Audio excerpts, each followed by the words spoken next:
begin.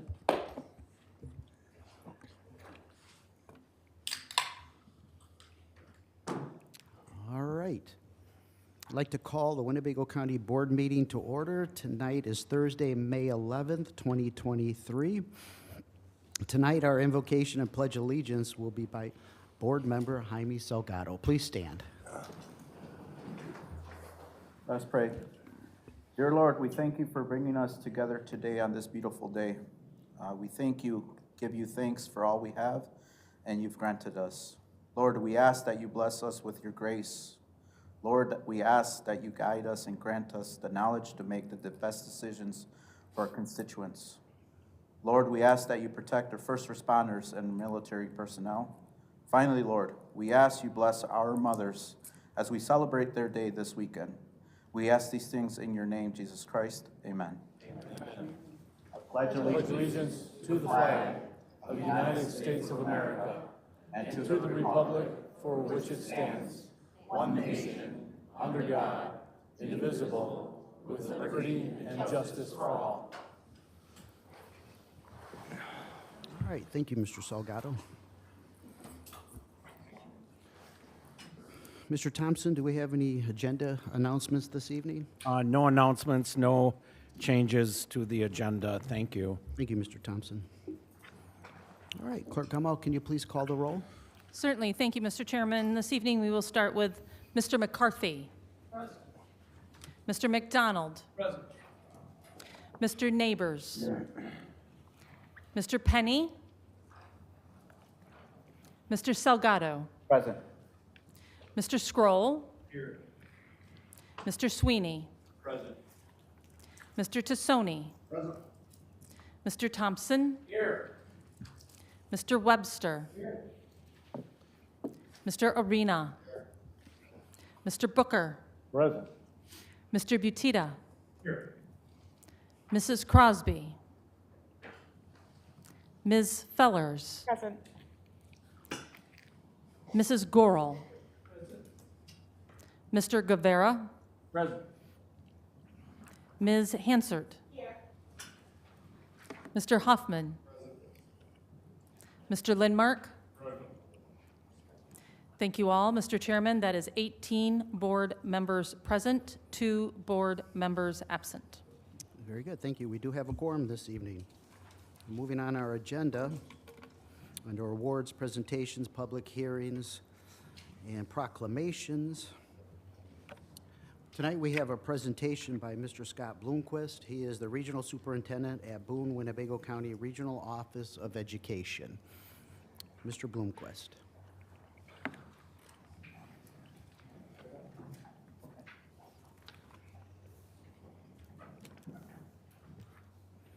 Good evening, everybody. Thank you for giving me an opportunity to share a little bit what is going on with the Regional Office of Education, who we are and what we do, and how we are supporting. Mr. Bloomquist, I'm sorry. Can I get you to shift over to this microphone, please? My 10 minutes didn't start yet. Yeah. No.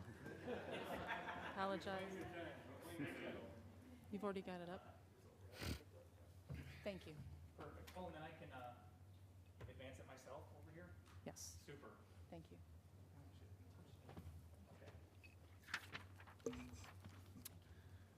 So I want to thank you for the opportunity to be able to share, as I said, a little bit of who we are and what we do with the Regional Office of Education. We're an interesting entity, and even today, my assistant superintendent and I were at a Montessori school, and it's hard to give a 30-second elevator speech of what we do. Because we're a combination of the State Board of Education, state government, local government, and there's a business side of what we do too. And there's a lot of the work that we do with our schools that is similar to county, but then it's a state. We're just a hybrid of so many things, and it is challenging to really describe really quickly what we do and the impact that we make. So I'm going to real quickly go through some of the things, and you have a copy of the slide deck in front of you. I'm not going to read it to you, but I want to highlight some things and then make sure I leave some time if anybody has any questions at the end. The other thing that I left on your desk is our April newsletter.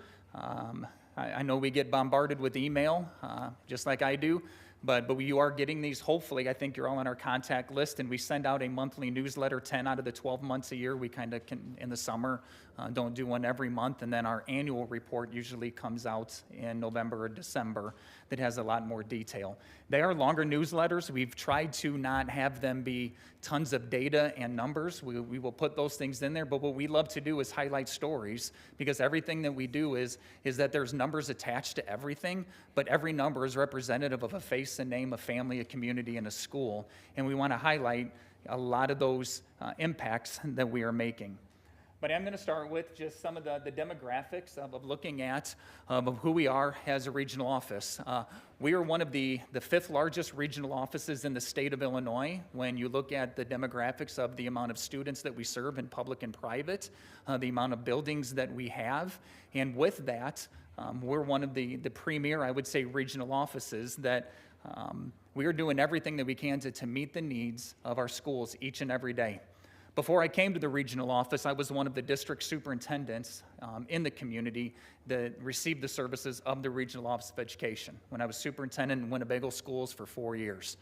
And what my perception and what I felt was they did good work, but it was more of a model that they had of leadership that was kind of the Field of Dreams model, that if we build it, they will come. And what I found in my time of education is that it doesn't necessarily always mean that we can build the best programs, we can have the greatest things that we can advertise, but if people aren't coming to you, we are missing the mark.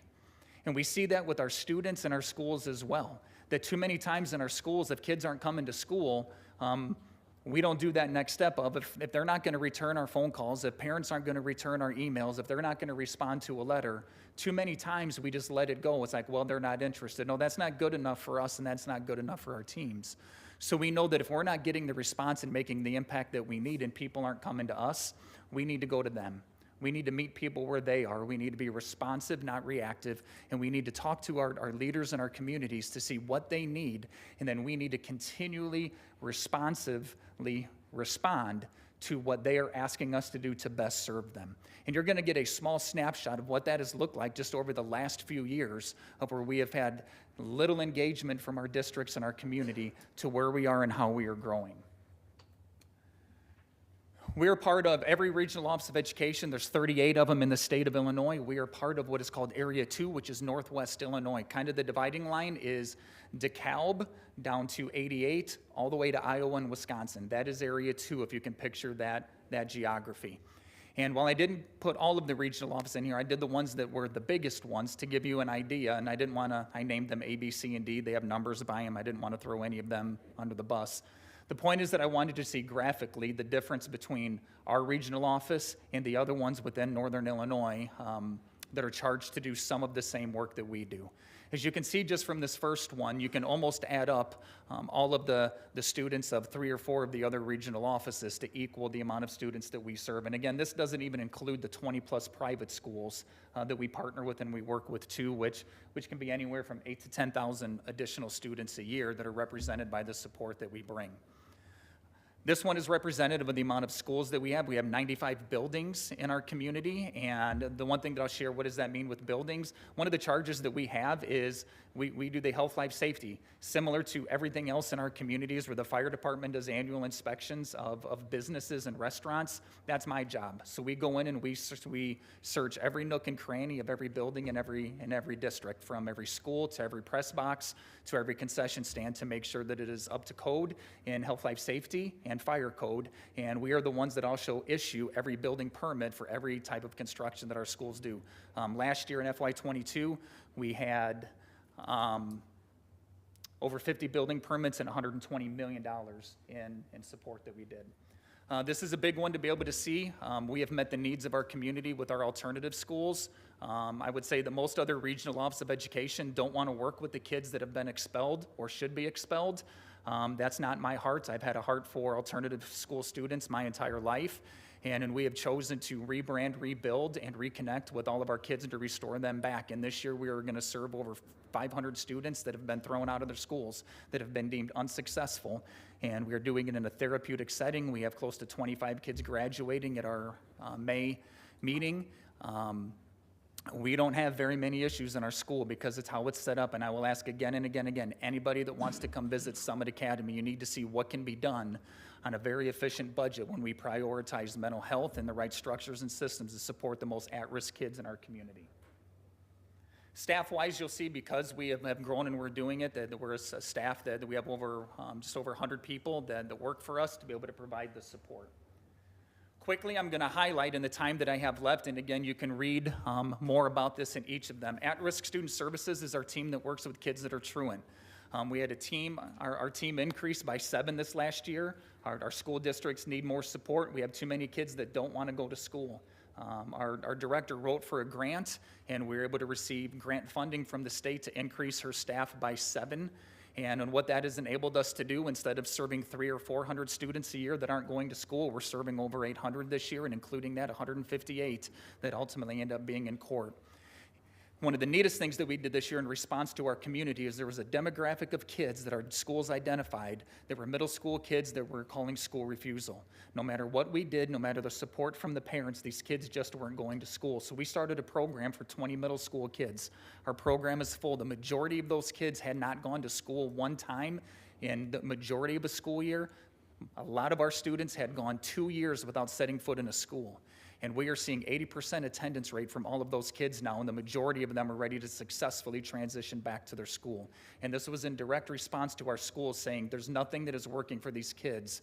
So we heard it, we funded it, we're not charging for it, and we have these kids now ready to go. What our districts want is us to have another middle school program, and they want us to start a high school second chance program for these school refusal kids as well.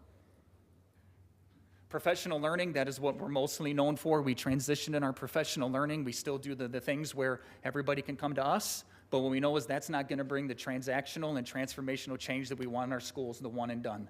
We want to partner with schools. We want to plan their professional learning days. We want to plan their school improvement days. We want to be there when they're doing their strategic planning so that we can be their thought partner and their day-to-day partner in the continual progress of what they want to do. This has been a long haul in shifting that change, but I'm excited that 5 out of our 13 school districts have multi-year contracts with us now for us to be their long-term professional development embedded support to them on a regular basis. I've talked a lot about Summit Academy already. It is an amazing program, and what we're seeing, one of the greatest success stories that they're all amazing success stories with the kids that we have there. And the story that you're going to see, this is we do have kids that are expelled for bringing weapons to school. We have kids in our program that have been expelled for shooting a weapon in school. And we don't pat kids down, we don't metal detect them, we have high standards, we have tremendous security in place, a lot of therapeutic support. We have not had one physical fight this entire school year in our program. Find a middle school or a high school that can say they've gone an entire year without a physical fight taking place. And we have 350 to 400 kids that haven't been successful in any other school in our building every day. And this doesn't happen in our school because of our programming.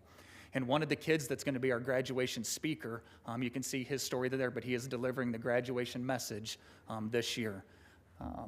Dozens and dozens of more stories that we can talk about. One of the things I'm most excited about that we are doing with our program at Summit Academy is we are moving our staff from generational poverty and out of it. Is that we have decided in part of our teacher shortage is that we are bringing people in to be teachers that have a bachelor's degree, and we are paying for their master's degree so that they can become certified teachers. We just signed an agreement with another university that is going to make it economical for us to pay for people to get a bachelor's degree. So we are bringing in people that are non-certified, do not have anything but a high school diploma. We're paying them $38,000 a year starting so that they don't have to have 2 and 3 jobs so that they can be fully devoted to support our kids in the stressful environment. And if they want to be a teacher, we are going to pay for them to get their bachelor's degree and become teachers, and we're creating an internal pipeline of job creation within our own program. School support is another addition that we've had. Great testimonies here. We have principals that are telling Chris, our director of this, that if it wasn't for the intensive support, and this is about as intensive support as you can provide in a school, it is emergency room type support to some of our principals in our community. They're ready to pack it in, they're ready to give up, they're ready to walk away from the profession. And Chris is going in and he is mentoring them, working with them on deep levels, on effective teams and all kinds of other areas. And you'll see even in 2 of these testimonies, principals in our community saying, without the work of the ROE, I was ready to walk away and quit. But now I know that I can make it, and we are changing buildings at a very deep level. Lastly, I wish I could take a ton more time to talk about this. Our ROE is one of 7 in the state of Illinois that has been charged with providing social emotional learning support to 1/7 of the state. That area 2 that I talked about earlier, all 7 ROEs, it is the responsibility of our office to provide individual, collective, and school-based work to 400 plus schools in northern Illinois. And the work that we are doing under this grant is also tremendously impactful, and my hope in coming back over the course of the year, I'm going to have our leaders of each of these subcomponents of what we do be able to go more in depth with their work. Lastly, you're going to see on here that we don't do this in isolation. We have a lot of local and state partnerships. These are the organizations, associations, and people within our own community and statewide that we have very tight partnerships with on some way or another of how we are working and supporting our community. So with that, I think I'm right on the edge of my 10 minutes. And I would thank you for your time and entertain any questions if asked. Yeah, thank you. Is there any questions? Mr. Sweeney? Thank you, Mr. Chairman. I thank you very much for coming and giving the presentation. Just to be totally honest with you, as a moment of total honesty, I vote in every election since I was 18. I've always voted for the position, and I've never really been an informed voter on what the position does and all that. I am my wife's a teacher. I have 2 sisters-in-laws that are teachers. One's a principal, in the area. And since this topic, since the office has been around the county, talking about what was on the agenda the other week, I have done some, asking around and looked into it a little bit more. And I just have to say I'm shocked at all the things that I didn't know. And I'm a huge advocate of what your office does. I'm disappointed that I didn't know more about it, quite frankly, because there's so many issues in our local educational situation, and I would really like to be able to sit down with you and talk some more. Absolutely. At a future date, so I'll be getting a hold of you if that's okay. And Would love it. Yeah, thank you for coming and You're welcome. sharing Thank the you. information. So. Thank you. Mr. McCarthy? Thank you, Mr. Chairman, and thank you, Superintendent, for showing up this evening. Just a couple of questions. I'm always glad to see there's a return on an investment. It's just the salesperson in me when it comes to the Summit Academy, so I'm very pleased to see that. I noticed, too, that some of the teachers that are in some of these programs, you do receive grant money, which is great for the taxpayer. It's our tax dollars. But you yourself being a superintendent, and maybe this is not your position, and I know other superintendents that yes and no, but are you in any of these classes? Do you tend to teach? Do you oversee some of these classes that do need some assistance? I'm not quite understanding exactly what you're asking, sorry. Oh, no, maybe I'll just clarify this a little more, and I apologize. But if there's a shortage of teachers, let's say in one of these classes, or like for the Summit Academy, do you step into that role as a teacher? I've not stepped into the role of being a teacher yet. We've done a really great job we've hired our own full-time subs to address sub shortages, and we've just put them on staff. And frankly, with the nature of Summit Academy, we wouldn't want to bring in somebody from the outside. The program is so structured of how we operate every day, so we build that capacity internally. But what I have done this year is we deeply, deeply value providing the professional development to the leadership team that's there. And this year, 6 days, there's been 7 days that the entire admin team has been sent to leadership training, and I filled in as principal and in running the program for the day. And I think that really speaks to, when I'm talking about that program specifically, 350 of our students in the building, every normal administrator gone. I've not had to talk to, I think, 2 kids in the entire time that I've been there for any misbehavior. Okay. Our staff is absolutely incredible with what they do with our kids. It's truly impossible to describe. You have to be there and see what is going on to truly understand how we are doing school. And I guess the only thing that I would say too is Dr. Jarrett from Rockford Public Schools came and visited after his board president did, and his takeaway was we need to partner together more with Rockford Public Schools, because if what we are doing can be multiplied in other alternative ed, but if it works for alt ed kids, it's going to work in regular schools too. So we're hoping in the future we're going to be able to take the model we're doing and multiply it across public schools as well. Okay, thank you, Superintendent. You've answered my question thoroughly. I also like to thank the assistant, regional superintendent here as well. Thank you. Thank you. Mr. Sweeney, as a follow-up? Just one more quick question, I guess I was curious of, is, so what you hear a lot about is, you know, you have a classroom, right, 30 students, and then unfortunately, the entire learning environment is brought down because of a particular child that, you know, won't behave, and so that everyone suffers as a result of that, right? So, and in some cases, that child is even expelled from school, but they still they're expelled, but they stay at the school. So they're expelled in name only, and the answer is typically, well, there's nowhere for them to go. But, so how do we reconcile that notion? Is it just that there's just not enough room still? Is that the capacity-wise for what you're doing for these students? Well, a couple things there that I want to just clarify is any student that has been expelled, fully expelled, or what some of our districts do, they call it something different, but basically they go through the same process of a full expulsion, but they call it that they're holding their expulsion in abeyance. It's kind of the purgatory of expulsions. It's, you can't come back on our property for 18 months or 2 years, but if you're really successful at Summit Academy, then it never goes on your record as an expulsion. But if you go to Summit and something happens there, well, then it'll become a full expulsion, but you still come back after 18 months or 2 years. So it's kind of a paperwork semantics piece. Okay. What I would say is, are there students that are expelled or it's held in abeyance that we're not serving? Yes. If we're not serving them in our building, we don't have enough space. Okay. Or we have deemed that there are some students that, depending on what they were expelled for, we will take them through a threat assessment process. I won't go into our process that we have tonight, but we do our threat assessment process of interviewing the student, the family, and the school, and it helps us make a decision. Do we believe we can safely serve that kid in our program? Most of the time, the answer is yes. Even to the extent, like I said, we have 2 kids in our built program that brought guns to school, and we did not determine that we could not serve them safely. There are other kids, and a lot of it is when we meet with them, if there's no remorse, if it's, yes, I did it, and I'm gonna do it again, and you're not gonna stop it, well, we can't bring that kid into our program. Right. But we do with every kid that has been expelled or expulsion in abeyance.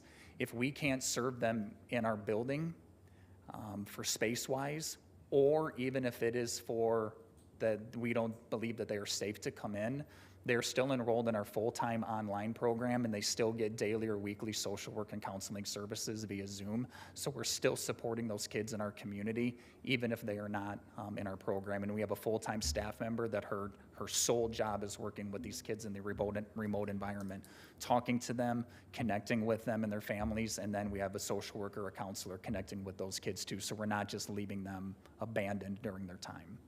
Okay. Thank you, and I'll call you. Sure. Thanks. Thank you, Mr. Sweeney. Mr. Arena. Thank you, Mr. Chairman. Thank you, Mr. Bloomquist, for coming here today. I just want to let the rest of the board know that, you know, a few weeks ago I had the opportunity to speak with him on the phone. We talked for about a half hour. It was very educational for me to better understand what they do. Like Mr. Sweeney, I was unfamiliar with the office. One of the things that Mr. Bloomquist was adamant about in that conversation is he wants the opportunity to come to us quarterly and let us know what's going on. And I think that it's something that I'd ask this board to continue to allow to have happen, because what they're doing and the education of our citizens are critically important to all of us and our constituents. And I think that, you know, this is something that's beneficial for us to be familiar with. So again, thank you for coming, and I hope that we can allow him to come every few months and just give us a brief update as what's going on. Thank you. Thank you, Mr. Arena. Any further questions? Yes, Mr. Salgado. Thank you, Mr. Chairman. Mr. Bloomquist, do you guys have any connection to RPS 205, the Rockford Promise at all?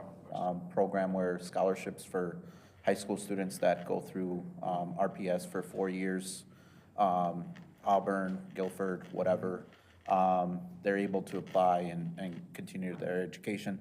I think, and the reason why I ask is I understand that, 500, you serve under the Summit Academy, 500 students, but, that obviously have some issues their underlying issues, but ultimately could potentially, come out of it and go into higher education from that perspective. So just wanted to see if you guys have maybe thought about it, had considerations, because I do appreciate what you guys do for your teachers, right?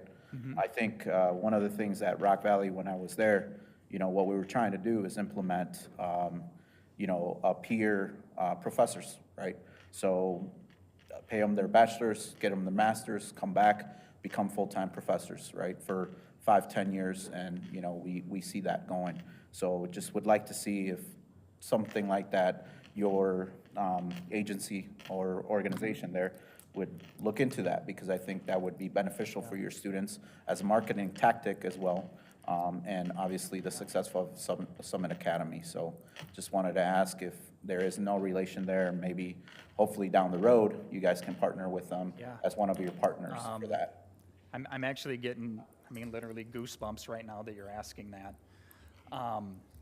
So the students that are in our program that are Rockford Public School kids, if they meet the criteria of Rockford Promise or the NIU, if they're City of Rockford kids, that's still available to them. Believe it or not, I haven't seen the numbers this year.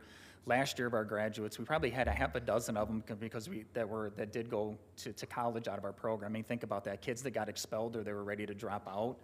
We had a kid go to SIU last year. We had a girl from Harlem High School that we were able to help her get eligible to play basketball this year. She got credit recovered, she became eligible, and then she got a full ride basketball scholarship. And if she wouldn't have been in our program, she'd have been a dropout in another statistic. So we are seeing that happen, and those kids would qualify. What I got goosebumps for is we just signed a contract with a university. And what is really exciting with this one is we're going to be able to start offering our 11th and 12th graders dual credit through this university for $52 a credit, which is really, really cheap. And again, we pay for that.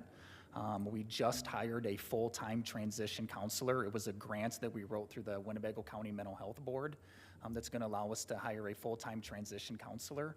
And that counselor's job is to help transition every one of our kids back into their home schools and transition them either into college or career when they're done as well.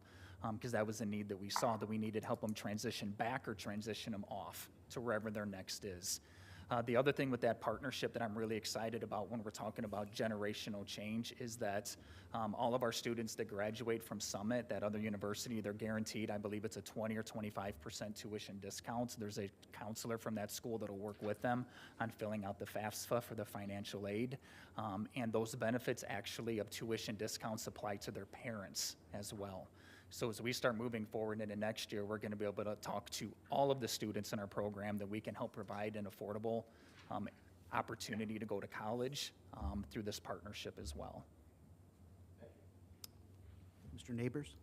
I don't have a question. I just wanted to thank you for your service and your commitment to the Summit Academy. My wife works for Northern Illinois University. She's a lead education advisor for the university, so she has to deal with the northern region, and I hear a lot of stories about the disconnect between the students, the teachers, and administrative at the public schools, and the Summit Academy is a real blessing to the community because of them allowing those students to transition back into public schools, and I just want to thank you for that. You're welcome. Thank you.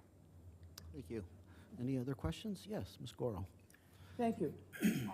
What I want to know is, throughout the whole region, how many buildings do we have for at-risk students?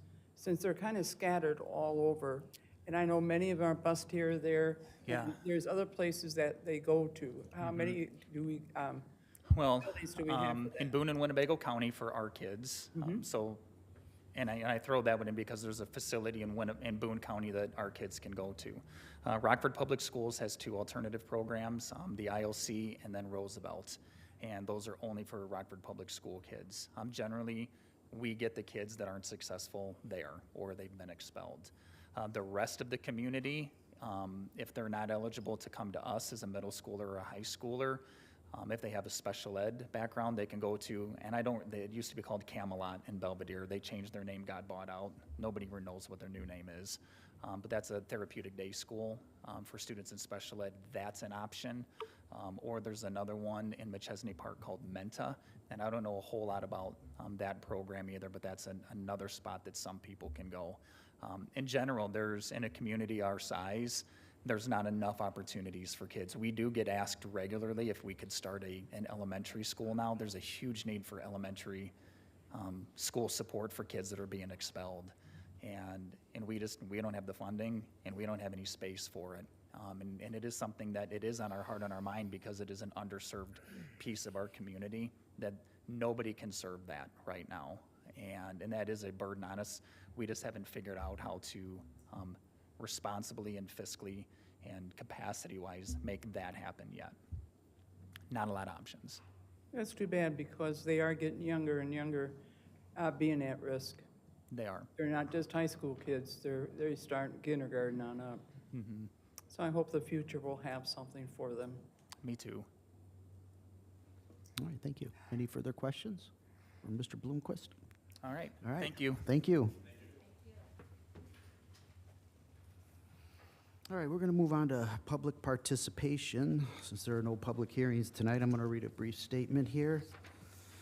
Comments shall be limited to 3 minutes. Speakers may not address zoning matters which are pending before the ZBA, zoning committee, or the county board. Personnel matters or pending or threatened litigation may not be addressed in open session. An individual may speak a maximum of 3 times per calendar year on the same topic. This prohibition shall include the repetition of the same topic in a statement on what is purported to be a different topic. Personal attacks or inappropriate language of any sort will not be tolerated. Tonight's participant is Reverend Earl Dotson, Sr.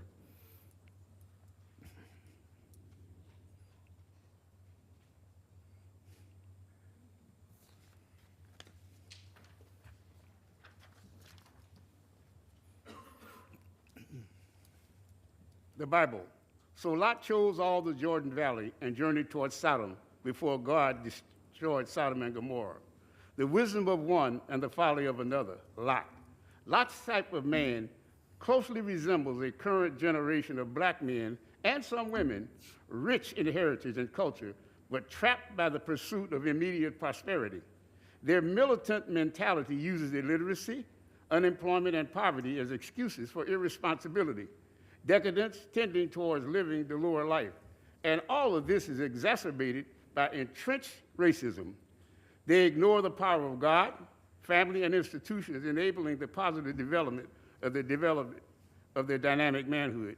One man who aids such development is my good friend, Congressman Danny Davis, Dean of the Illinois Congressional Delegation. Saturday, April the 29th, 2023, Mayor Lightfoot of Chicago proclaimed it Danny K. Davis' Second Chance Day, honoring his aid in helping 100,000 persons with opportunities to thrive and succeed.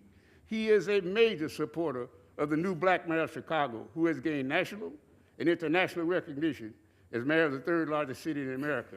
He, along with Chairman Chiarelli's counterpart at Cook County, Tony Preckwinkle, supports our organization in Chicago and Rockford as we seek 65 acres of city-owned property in Chicago to create 5,000 jobs in advanced manufacturing involving semiconductors that will affect Rockford. The salaries will average $95,000 annually for the south and west sides of Chicago and will create a payroll of $482 million, reducing poverty and crime. This tsunami of wealth creation is linked to United States national security, as semiconductors power almost everything that's essential to our needs. Listen to this. United States officials worry that the United States relies too heavily on Taiwan and other Asian suppliers for processors, chips used in smartphones, medical devices, cars, and most other electronic devices. Those worries have been aggravated by tensions with China over technology and security. The potential for disruption was highlighted by the chip shortages due to the coronavirus pandemic that sent shockwaves through the auto and electronics industry.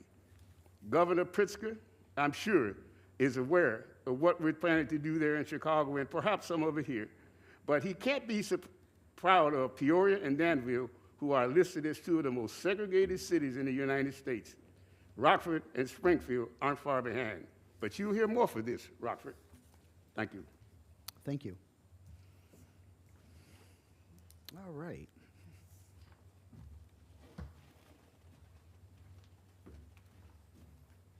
Okay, tonight we have two proclamations. If Sergeant Eric Milner could stand and come forward, but first, can you announce who's in the audience with you here? Correctional workers? My name is Sergeant Eric Milner. I've got Officer Heinrock with me, Officer Gagliano, K-9 Officer Nifinez, K-9 Gunner, Officer Gomez, and Officer Hall, all officers. Very good, welcome. Come on forward, if you don't mind.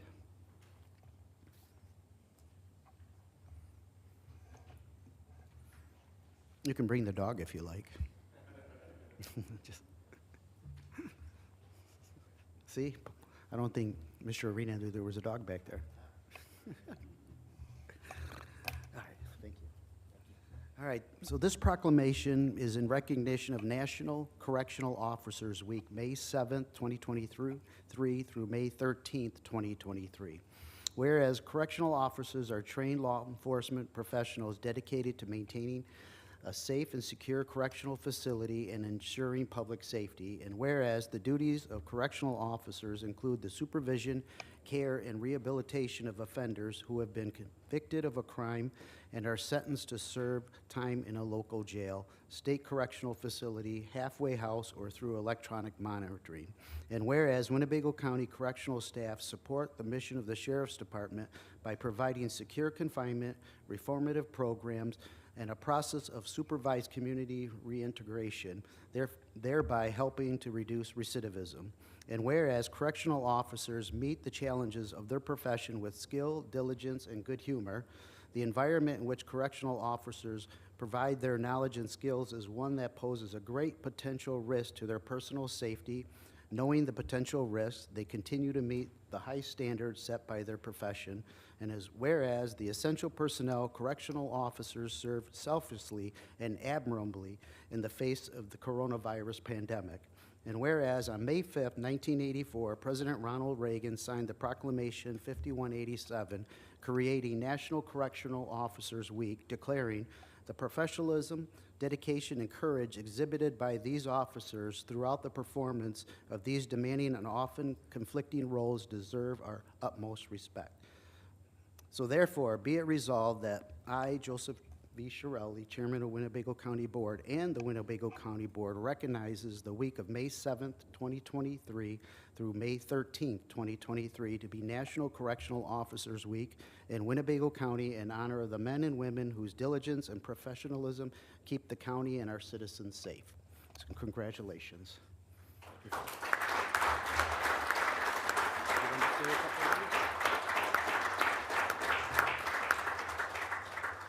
I'll just keep everything short and sweet. We really do appreciate this. We are kind of the members of the law enforcement family that do work behind the curtains. We don't get a lot of public recognition as the police officers and patrolmen and even first responders do receive on a regular basis. So this does mean a lot to us, and these guys do work very tirelessly inside that building to keep everybody safe once they do come to visit us. So thank you again. All right, thank you.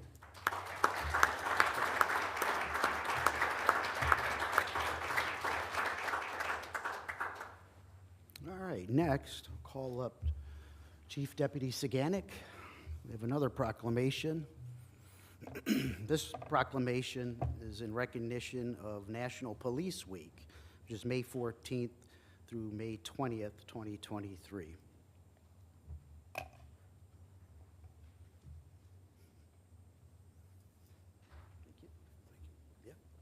There's a lot of reading in this one, so I might cut it short. So if you're following along, it's okay.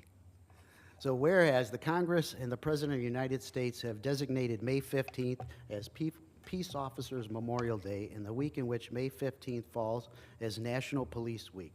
And whereas the members of the Winnebago County Sheriff's Department and all other law enforcement agencies located in Winnebago County play a central role in safeguarding our rights and freedoms of the citizens of Winnebago County.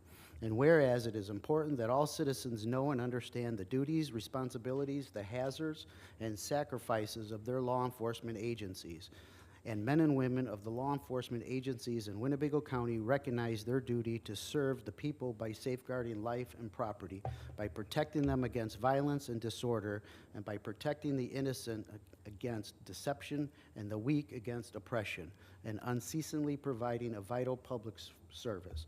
Now therefore, I, Joseph V. Shirelli, Chairman of the Winnebago County Board, do hereby proclaim the week of May 14th through the 20th, 2023 as National Police Week. And I call upon all citizens to observe this week with the appropriate ceremonies and observations in which all of our people may join in commemorating law enforcement officers, past and present, who by their faithful and loyal devotion to their responsibilities have rendered a dedicated service to their communities, and in doing so have established for themselves an inevitable and enduring reputation for preserving the rights of security of all citizens.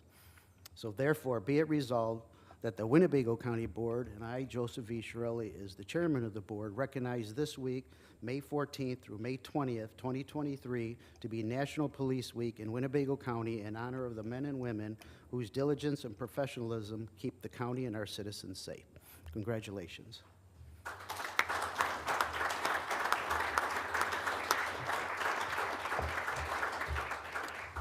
Thank you, Mr. Chairman, and thank you to the County Board for recognizing the outstanding work that the men and women of the Winnebago County Sheriff's Office do day in, day out. The correction officers, the deputies, every day they come to work and work under some very difficult circumstances during some very difficult times. And still, through all that, they come to work and do an excellent job serving our community, our citizens every day. So thank you for taking the time to recognize the work that all the people of the Sheriff's Office do on a daily basis. Thank you.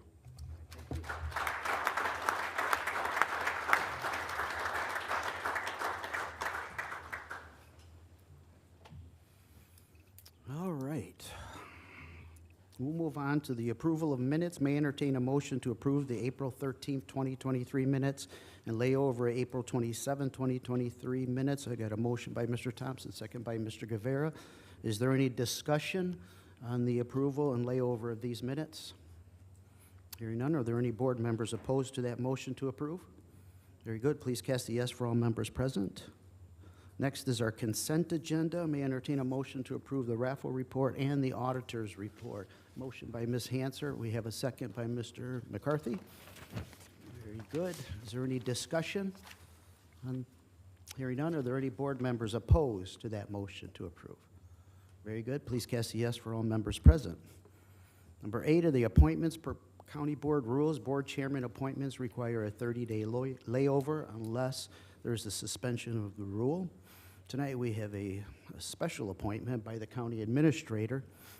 That's for Molly Terranoni. It's the interim Winnebago County Chief Financial Officer.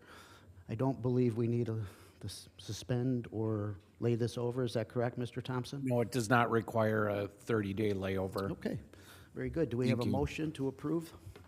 Yeah, Mr. Salgado motions to approve, and Mr. Butita seconds that motion. Is there any discussion on this appointment? Mr. Arena. Thank you, Mr. Chairman.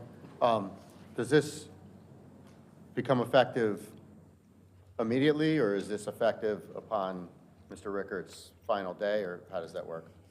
Mr. Thompson? Yes, it'll become effective immediately. She will work with Dave through the transition out. Dave's last day will be next week. So Molly will take over immediately as the interim CFO, work with Dave closely over the next week. Okay, thank you. Thank you. Any other questions on the appointment? Very good. Are there any board members opposed to the appointment of Molly Terranoni as the interim Winnebago County Financial Officer? Hearing none, please cast a yes for all members present. All right, the next appointment is for the Chicago Rockford International Airport Authority. The annual compensation is $1,800 a year. I'm placing up Mike Shablaski. That is a reappointment. That's for a 5-year term from May 2023 to May 2028. Next is the Pecatonica Cemetery Association. The annual compensation there is none. There are 6 appointees. That's Larry Holton. It's a reappointment. His term will end June 2029. We've got Gary Meyer. It's also a reappointment. That will also end in June of 2029. Next is Glenn Weigert. It's a reappointment. That will also end in 2029 of June. Next is Lori Finley. That's also a reappointment. That will also end in June of 2029. And last is Steve Van Vlecht. It's also a reappointment that will end in June of 2029. You need to read in number 3. You skipped number 3. Number 3. You need to read that one in. I don't have a number 3 on here. Ron Larson? Okay, there's also another reappointment for Ron Larson.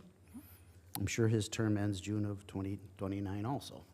Yeah, it's not on my list here. Okay, reports of standing committees. We got the Finance Committee, is Mr. Butita.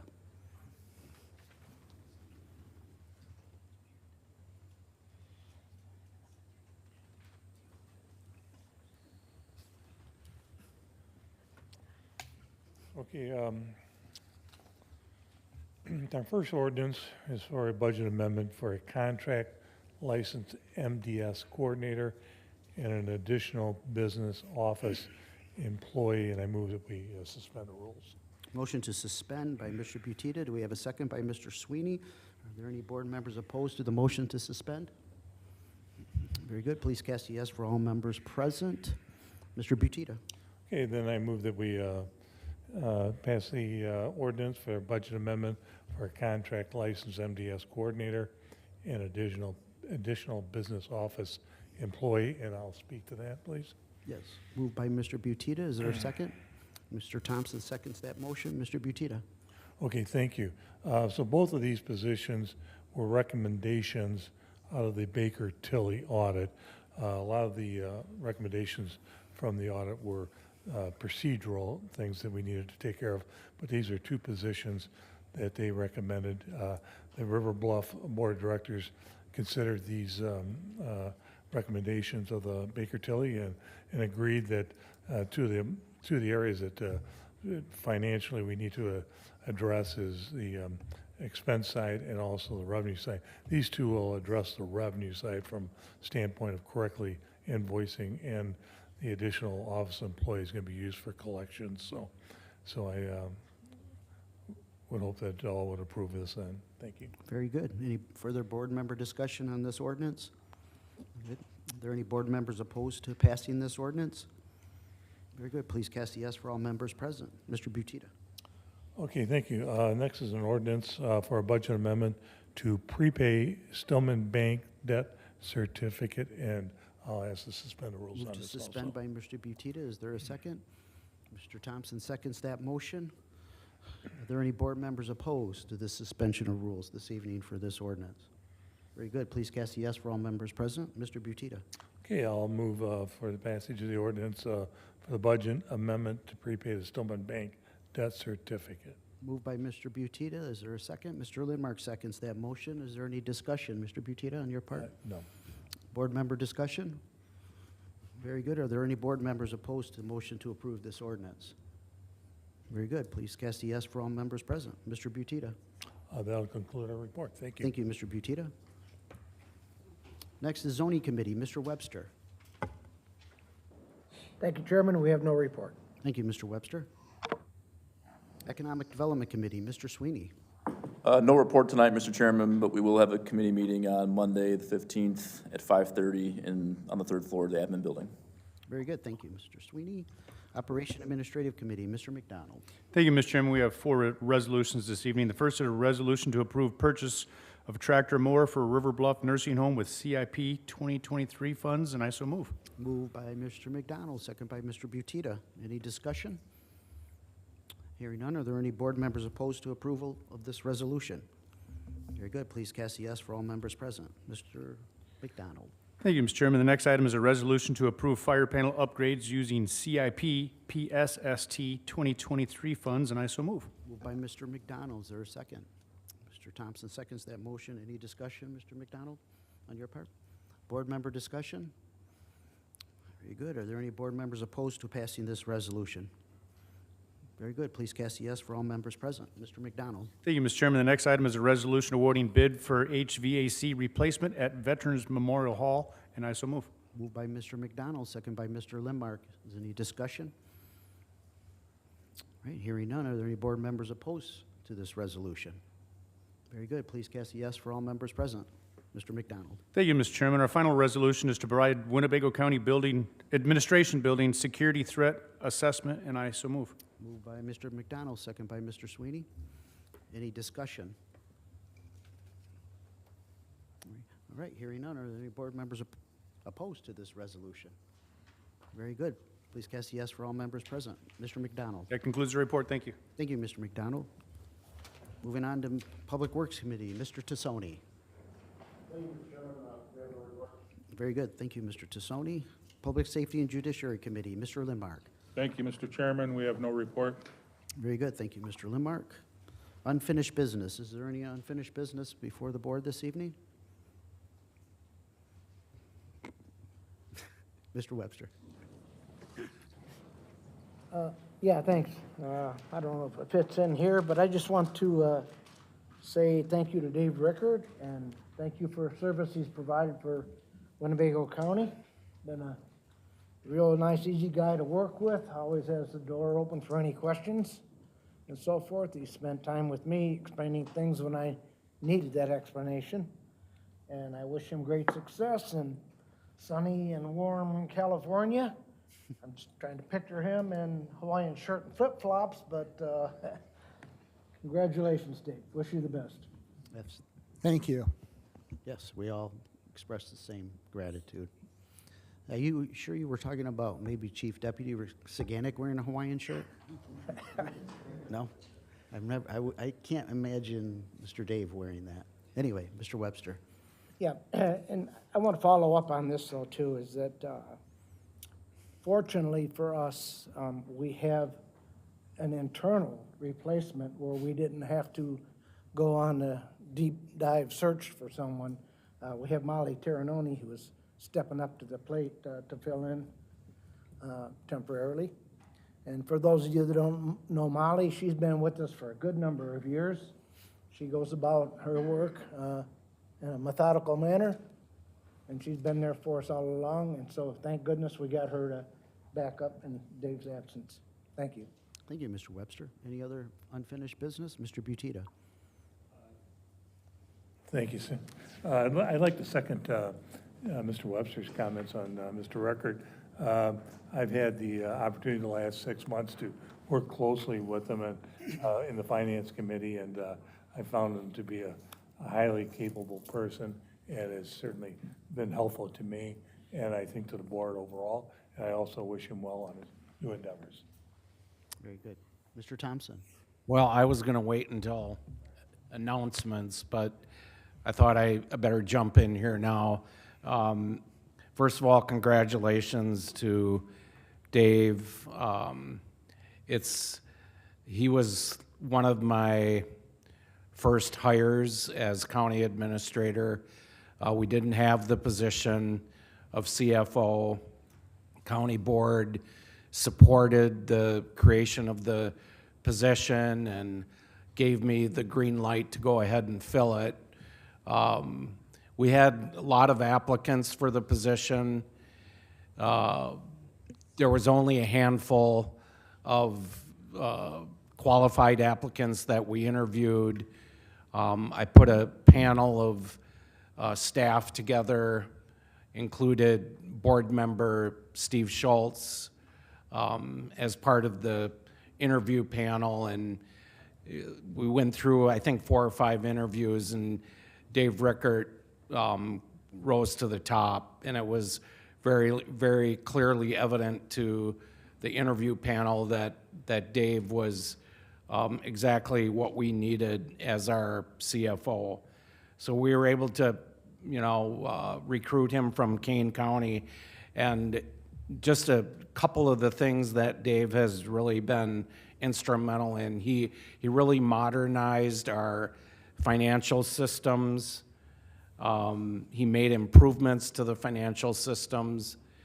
We did not really have a CIP, and sorely needed, and you can just see the progress we're making over the past 2 years with our CIP. And then you throw in, I don't know, $57 million worth of federal money dedicated to the ARP, American Rescue Plan. So he worked and put together a plan which is, in the process of being implemented with the county board. He's made great strides in improving our budget process, which I think you gradually will see these improvements, and it's unfortunate that, we're gonna have to, take a slight pause in that improvement process, but I think we'll continue to move that forward. Our fund balances are in much better shape. I can't give all the credit to Dave on that. It's been the diligence of the Finance Committee. We've really turned things around in terms of our financial situation with the county. He's really assisted with River Bluff. I think his financial expertise has been really beneficial for trying to turn things around with River Bluff. And lastly, he's just been a great member of our team. The staff interacts well with him. He interacts well with the county board. He's very professional. And so, California, here we come. Good luck, Dave. I think California's gain is our loss. You leave big shoes to fill.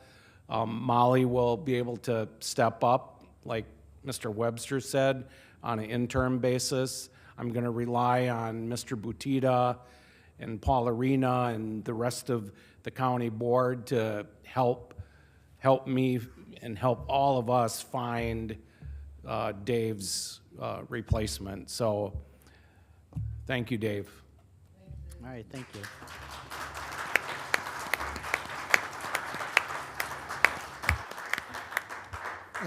I'd like to really thank the board. I mean, you got a tremendous board here. You ask a lot of good questions. You keep me very busy with some of the activity, but you're very inquisitive, you're very diligent, and you are dedicated to serving your constituency, and I really appreciate that. I will say you have phenomenal department heads here. I've got nothing but respect for the people I've worked with. I've enjoyed working with them, and I've made a lot of friends here, and you will be missed. It is an easy decision for me, but like I said, sometimes opportunities come along, and you have to take advantage of those opportunities. But you guys will always have a place in my heart. I will miss Winnebago, and I definitely plan to keep in touch. So thank you very much. Thank you.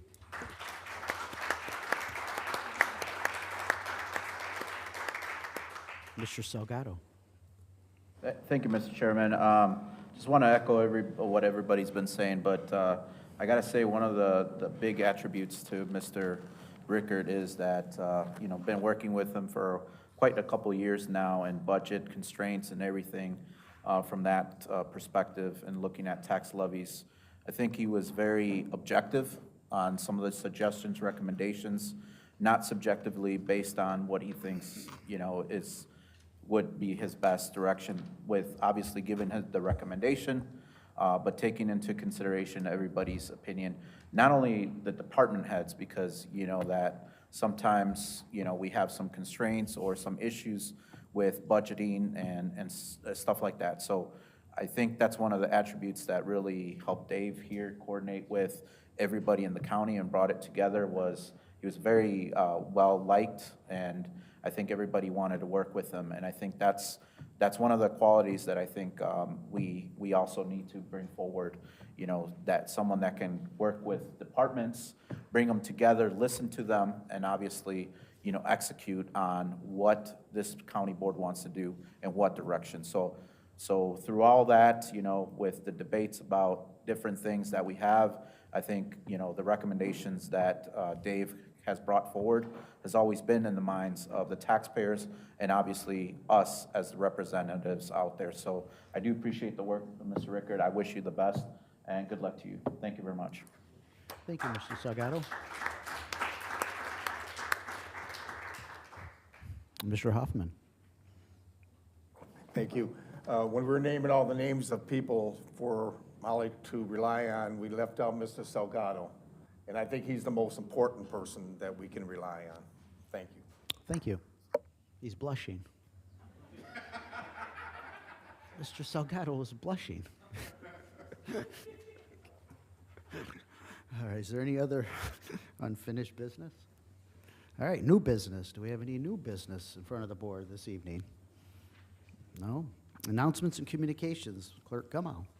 Thank you, Mr. Chairman. The items listed below were received as correspondence. Very good. Thank you, Clerk Gummow. Mr. Webster. Motions to adjourn. Is there any opposition to that? Nope. Do we have a second? Mr. Thompson and the rest of the crew? All right. Anybody opposed?